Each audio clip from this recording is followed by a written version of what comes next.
Welcome back, APUSH students. Today is Chapter 17 of the American Pageant, titled Manifest Destiny and Its Legacy. If you don't know the American Pageant, it's fine because the content is still going to be the same.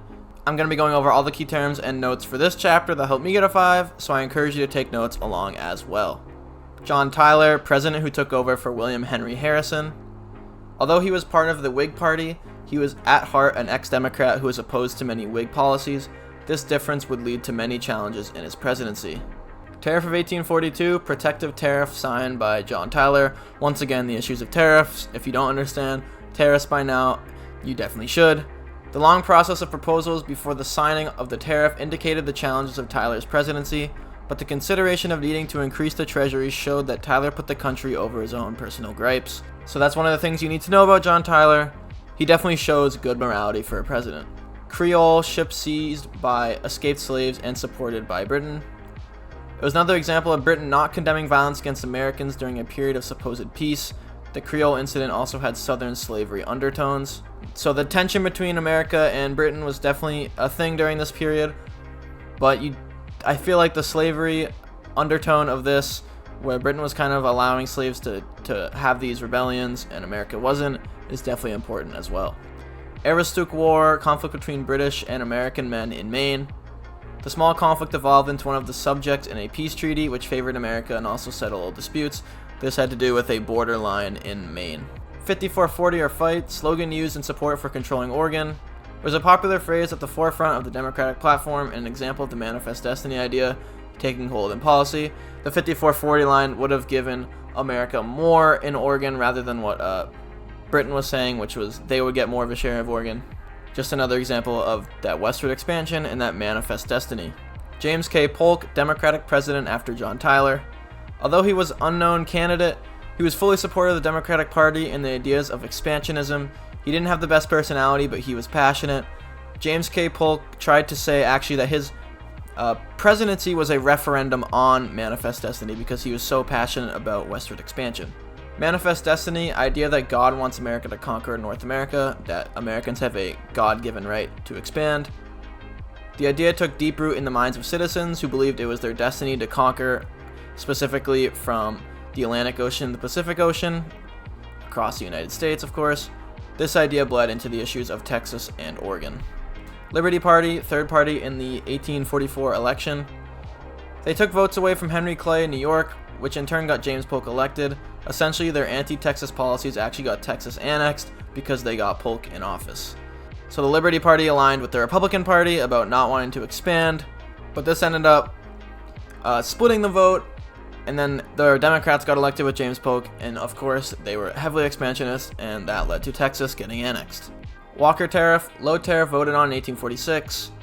The low tariff made the South accept it, but it was enough of a compromise that generated a lot of revenue during the booming economic period before the Civil War. It was a successful compromise, one of the last successful compromises you will see before the Civil War.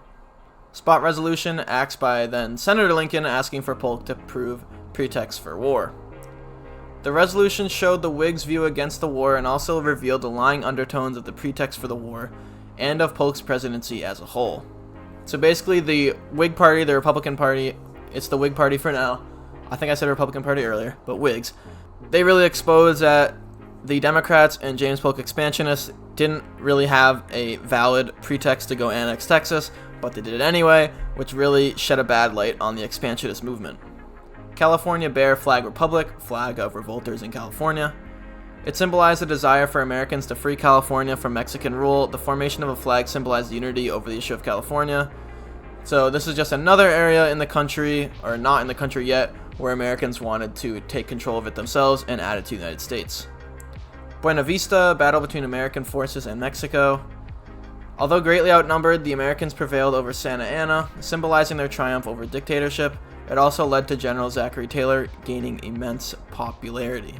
General Zachary Taylor, General of American Army against Mexico. He led a surprising victory against a large Mexican force, which instantly made him super popular. Some pundits thought he had enough popularity to run for president. I don't know if that was generally true at the time, but it was important that with a popular general, a lot of the people are going to support the army as a whole. General Winfield Scott, General of American Army leading to Mexico City. Despite many challenges, he was successful in leading the American army to Mexico City. His triumphs made him known as the most successful general in the conflict against Mexico. Treaty of Guadalupe, Hidalgo, peace treaty between America and Mexico. This is a very important term that you're going to need to know. The treaty was favorable for the Americans as they gained all of Texas, California, and Oregon, and underwent a massive population boost, bringing in, of course, all those new people. The treaty supported the Manifest Destiny ideology. The problem with Guadalupe Hidalgo, it yet to solve the issue of slavery in Texas, which is looming very soon. Mexican cession, territory gained by America. This was basically just Texas and surrounding areas. The territory was expansive and it settled border disputes. There is a large population there that helped to connect the rest of America to the Pacific Ocean. The large territory eventually caused slavery debates. So this was all of Texas up into California, that western area, southwestern area. And that of course finally connected the Atlantic border to the Pacific border. A huge win for America. Conscience Whigs, faction of the Whig Party. They were highly anti-slavery and anti-war with Mexico, and their gaining popularity made passing the peace treaty a more pressing issue that made it get passed. Wilmot Proviso, legislation against slavery in the Mexican cession. It pinned the North and South fiercely against each other in basically a war, which would otherwise be a unifying issue. Western expansionism and its connection to slavery was the most divisive issue leading to the Civil War.